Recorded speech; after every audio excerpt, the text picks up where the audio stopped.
بسم الله الرحمن الرحیم السلام علیکم زیم کیسر خان او تاسو ګوره کرائم کہانی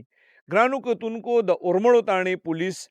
د قتل یو ان ټریس کیس ټریس کړی دی او په دې کیس کې د مقتول ښځه د هغې رور او د هغې ماما گرفتار کړی دی.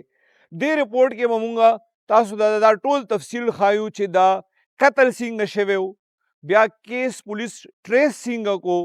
د ملزمانو په خپل بیان کې څه ویلي دي. دا یو ډیر د عبرت نه ډک رپورټ دی. په دې کې موږ تاسو ته ښایو چې یاره څو پورې به موږ پښتانه د هر خبرې حل چې کوم دی هغه په ډز او په مرګ باندې ختمو. دې کې به موږ تاسو ته ښیو چې د ښځې خاوند چې یو نازکه رشته هم ده، خو چې کله خبره 5 بچو ته ورسي نو زه وایم چې د دې نه مضبوطه رشته بیا بله نه وي. ولې موږ هرې خبرې کې مرګ ته ځو؟ دا رپورټ را سره وګورئ.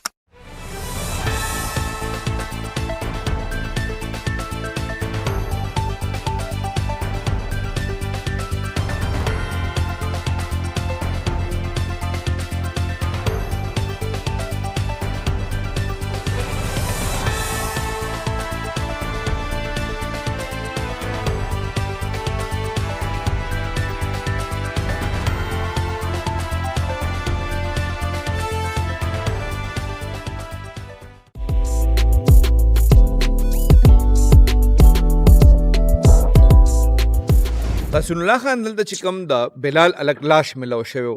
دا لاش کله ملو شوی و، د مړ کړی شوی څنګه و، دا یو ان ټریس کیس و. د سټارټ نه لږ راته د تفصیل وایي. بسم الله الرحمن الرحیم. مهرباني کوي سر به تاسو ته راتلو ډیره مننه. دا په 18 تاریخ باندې مونږ ته زه په غش باندې ما 18 تاریخ باندې 18/10 باندې چې کوم دی مونږ ته اطلاع ملو شو چې را دي باغوانانو خور د پاسه د اراضیات دی علي چوب باغ دی، په دې کې یو لاش پروت دی. مونږ چې لاړو نو واقعي چې کوم دی یو کس او جوان العمر لیکو هغه چې کوم دی هلته قتل شو. په ډز لګېدلی و؟ بالکل په ډز لګېدلی و. د بیا شناخت څنګه و؟ شناخت داسې وشو چې جیب کې ورسره صرف یو شناختي کارډ ملو شو چې هغې کې اډرس د هغه د باغوانانو و. نو په هغې باندې موږ کوم دی معلومات وکړو، د پلار او د هغه وروڼو تپوس هم وکړو. نو بیا چې کوم دی ورور راغو او هغې چې کوم دی د نامعلوم خلاف دعویداري وکړه. ای څه وی چې دا مطلب د کور نه کله راوتې و، د کار روزګار څه کوو؟ نو رور ته خو خیر دغه مزید نوره پته نه وه، ځکه چې دوی دلته نه کډه وړې وه، دی چې کوم دی په بشیر آباد کې اوسېدو او دا وروڼه یې دلته باغوانانو کې اوسېږي، دلته ماماګان او وروڼه چې کوم دی دلته اوسېږي. بلال هلته اوسېدو؟ بلال هلته اوسېدو. بیا نو بیا چې کله موږ هغې نه تپوس وکړو نو هغې بیا خپل هم کنټیکټ وکړو. هغه ویل چې ماته بېګا کور والا رینګ کړی و چې را بلال تاسو طرف ته درغلی دی او پته یې نه لګي. بیا څه وشو؟ نو بیا تاسو هغې خو دا بیان درکړو؟ نو هغې چې کوم دی مونږ ته دغه وکړو، راپورټ هم د هغه نه واخیسته، په هغې باندې نامعلوم خلاف چې کوم دی مقدمه رجسټر کړه. بیا چې کوم دی مونږ مختلف دغه زاویو باندې هغه وکړو دی چې تفتیش شروع کړو، معلومات هم کولو چې دا څنګه چل شوی و، قوه څنګه شوې ده. بیا په هغې کې چې کوم دی مونږ د هغې د کور والا چې کوم دی موبایل تپوس وکړو چې د سره موبایل وکړو. نو هغه ښځې ویې چې موبایل یې کور پرېښی دی. بیا چې کله موږ سی ډي آر راوباسلو، غټ کلو پکې همدغه راووته چې کله هم سی ډي آر راوباسلو نو موبایل د سره د مقتول سره چې کوم دی راغلی او په باغوانانو چې کوم دی د ټاور وهلی و چې هغه لوکیشن پکې دلته راغلی و. بیا واپس چې کوم دی کور ته وړی و. نو دغه غلط بیاني چې کوم و دې ځای نه تاسو تفتیش سټارټ کو؟ دغه ځای نه تفتیش سټارټ شو مدی شي. نو بیا به چې کوم دی شمشاد خان پکې خپل دغه وکړ فوټو کو مدی شي او مقدمه چې کوم دی ټریس شوه چې کوم دی دغه ښځې او دغه یو ماما دی او یو یې اوښی دی مدی شي دی کړی و. دې کې اوس بیا تاسو څوک څوک گرفتار؟ په دې کې د کوم دی د زنانه د گرفتار ده او یو چې کوم دی دغه دی او رور دی د ښځې او یو ماما دی نعمت نامې دی دغه. دوی څه وویل چې دوی څنګه مړ کړی و، دلته رالو څنګه؟ نو دوی د خبره کوي چې د زنانه به یوې چې زموږ کور کې چې کوم دی ګرویلې ناچاقي وه، زه هر وخت به جنګ جګړې کوري دی هلک هم داسې آوټ آف ورډ به ګرځېدو. نو د هغې د وجې چې کوم دی کور کې ناچاقي وه، ګرویلې ناچاقي وه. دی بار بار وی چې موږ به دغه کولو چې د اوښې هم ویلې او د مامې هم ویلې چې موږ به د سره دغه کولو چې ته به باز راشه دغه نه مه کوه مدی شي، غلطې ملطې مه کوه، خو دی باز نه راتلو مدی شي. بخمنیر خان ستاسو سرکل چې کوم دی یو ان ټریس کیس هم ټریس کړی دی او د مقتول ښځه او د هغې رور چې کوم دی په دې کیس کې گرفتار کړي دي، دواړه ملزمان هم گرفتار دي. کله چې دوی نه تفتیش سټارټ شو دوی د دې کیس باره کې څنګه وی چې مونږ ولې تنګ شو او منصوبه بندي هم څنګه وکړه؟ اعوذ بالله من الشیطان الرجیم. بسم الله الرحمن الرحیم. بل خو موږ ستاسو شکرګزار یو چې تاسو موږ له ټایم راکړه، ستاسو ټیم ډېر قیمتي دی. بل دا چې کله ملزمان ونیوي شو، دا موږ جناب سی سی پی او صاحب، ایس ایس پی اپریشن صاحب، ایس ایس پی انویسټیګیشن صاحب، موږ ایس پی صاحب، ایس پی رولر صاحب دا یو سپیشل ټیم جوړ کړو، ځکه دا داسې یو کیس و چې هغه لکه حل کېده د هغه ډېر مشکل و. په دې کې زموږ تحسین الله خان زموږ ایسټو صاحب دی ډېر قابل ترین سړی دی او زمونږ شمشاد خان اوډبلی صاحب دی دا موږ یو ګروپ ټیم جوړ کړلو په دې باندې سی ډي آر باندې موږ کوشش وکړو چونکې دا سی ډي آر چې و نو دې کې د دې موبایل د لوکیشن تھرو باندې موږ لاړو دې طرف ته دې کې د دم ښځه انټروګیټ کړله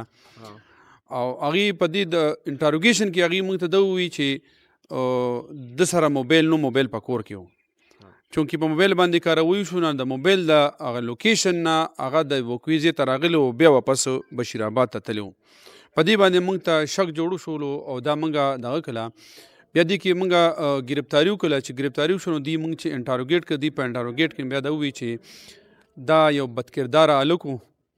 دوی څو پیرې موږ پرې کړی خو دې نه پوهېده بعض نه راتله خپله لکه غیر ښځو سره یې تعلقات وو په دې وجه باندې د ماما او د ورور د ښځې بار بار ورته هدایت کولو چې لکه ستا هم بچی دي وړې وړې بچی دي ته خپلو بچو ته وګوره خو چونکې دې باز نه راتللو چې یو سړی په غلطه روان شي دې بیا راس نه راځي نو دې بیا دې خپلو کې دا مشوره وکړه چې یاره دې فساد نه ځان خلاصول پکار دي چونکې دې دوران کې د ښځې ډیلیوري هم رانږدې وه نو دوی دا پلان جوړ کړ چې یاره ته د خپل رور نه پیسې وغواړه چونکې دوی بشیر آباد کې اوسېدلو دوی دا کیس زموږ علاقې ته د راوړو دپاره یو منصوبه جوړه کړه چې یاره دا موږ داسې ځای ته یوسو چې هغه ځای کې لکه د پهچان نه کېږي که نه دوی دلته کې بیا دوی چې وي چې دا موږ ورته وي د رور ورته هاو کړه چې ته پیسو له راشه بلال ته وکړه رور یې چېرته اوسېږي رور یې دلته کې باغوانانو کې اوسېږي دوی بشیر آباد کې اوسېږي رور یې باغوانانو کې اوسېږي دی چې کله ټیلیفون باندې رابطه وشوه چې یاره رور ته وي چې ماله دغسې د ما ښځې ډیلوري ده هغې ته پیسو ضرورت دی رور ورته وي چې راشه دې دوران کې دی د خپل ماما او رور هم راغوستي وو دی ورسره یې کړي چې یاره تاسو به د صدا به سره ملګري شي دی چې کله د وکې ځای ته را نږدې شوي دي نو دی بیا یو پلان سیسټم جوړوي چې یاره داسې لږ دغه کې به سګرټ مې ورسو اوبه هم ګرځو کله چې د وکې ځای ته رسېدلي دي نو دی بیا د قتل کولو او واپس لاړله او د دوی مقتول نه د موبایل واخیستلو هغې هلته کې خور له یو چونکې هغې په بیان کې ویلو چې د سره موبایل په کور کې و دې نه موږ ته کلو میلو شوله ښځې اوس په دې کې نامزد ملزم او هم گرفتاره ده یوې د ښځې ورور دا بل ماما چې کوم دی نام پکې و بلکل ماما یې ورسره و په دغه په دې درو موقع باندې خو ماما او دا رور یې په موقع باندې درې ملزمان شو که نه ګرفتار شو دي درې واړه ګرفتار دي د بلال چې کله راتلو رونو ته ټلیفون کړی و که نه نو رونو یې په هغه ټایم کې په چا شک اظهار نه و کړی چې یاره د سره یا څوک راغلی و یا څوک نه و راغلی نو هغې ته خو پته نه وه که د سره دا ماما دی ورسرې یا ورسرې دا اوښې دی ورسرې هغې ته خو دا پته نه وه ځکه چې دوی په جنازه کې هم شامل شو که نه راغلي و که نه جرم وکړل خو بیا لکه جرم خپل جرم پټولو دپاره دوی جنازه کې هم موجود و د ده بچي څو چې د بلال د ده 15 لوڼه دي یو زوی تقریبا ډومبی مشره لور چې دا تقریبا د 14-15 سال کار یې څه کوو چې د به رکشه چلوله د باندې هغه ټایم کې خو دعویداري دا چې نامعلومه وه اوس پې د دې بلال رونو دعوه کړې ده په دې خلکو باندې بلکل عدالت کې په 164 کړی دی شمشاد خان کله چې تاسو دا ملزمان انټروګیټ کړل که نه د مقتول ښځې څه ووایي چې هغه وجه څه وه چې مطلب دا دونه تنګه شوه چې دی خپل خاوند ووجه اعوذ بالله من الشیطان الرجیم بسم الله الرحمن الرحیم بس دې خو ګریلونه چې حکیم مطلب یار څه پکې راځي بقایا داسې ډېرې خبرې پسپر دا لکه مطلب هغه پکې نه کول غواړي ضرورت د هغې نه وي خو ګریلو جګړې به یې وې مطلب په دې هغه باندې چې مطلب دا د دی کور کې جنګ جګړې به رالي اکثر مطلب همداسې په دغه باندې لکه بیټ کرکټر غونته دغه و بس دی څه وایي چې لکه کله دا مړې اوشو که نه دی کس دلته مړ کو دی واپس کور ته لاړل نو بیا دی اطلاع کړې ده که نه دی ته بل چا اطلاع وکړه چې بلال خو مړ دی نه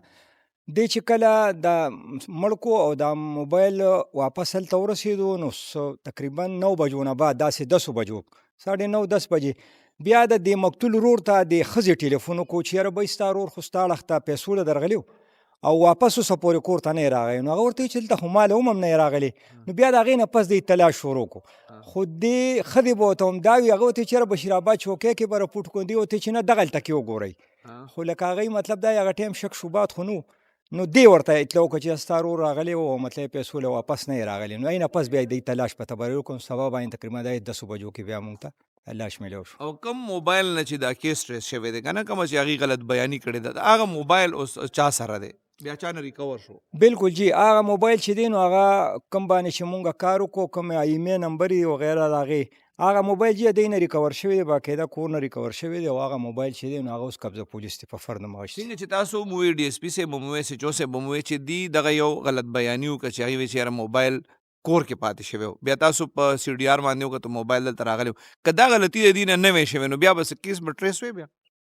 یاره بس کوم ځای کې چې جرم کیږي نو د مجرم نه خامخا داسې یو نښه پاتې کیږي چې هغې نه مطلب دا بیا پولیس ته فایده میلو شي او ځای ته ورسي.